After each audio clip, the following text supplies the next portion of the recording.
A pendulum editorial is stirring up some confusion about SGA election rules. Phoenix14's Joe Bruno talked to SGA to clear it all up. If you miss the SGA election speeches, they can be summarized in one word. Transparency. Transparency. Transparency. But what wasn't transparent was SGA's election rules. An editorial by the Pendulum is stirring up some confusion. I think it's always difficult sometimes to read those articles that don't have names associated with them. The editorial, published on February 15th, criticized SGA for not having the required knowledge of the democratic process. It criticized the Executive Council and Janelyn Patterson for having a different understanding of how the system works. I think that there was a little bit of confusion just during the interviews, and sometimes that happens when we all are interviewed at different times. Longmore and Dean Patterson all agree on how the system works. For voting and running for office, students are classified by the year they first come to the university.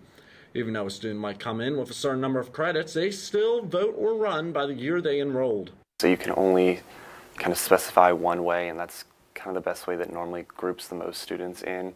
For many of our students, by the end of their first semester, they're sophomores. So by ours, that bumps them up a year in their affinity class. So SGA made the decision many years ago to vote by affinity class. The voting system is not as confusing as it may seem. Joe Bruno, Phoenix14 News.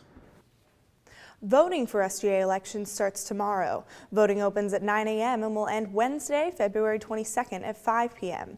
You can vote online at elon.edu/elections.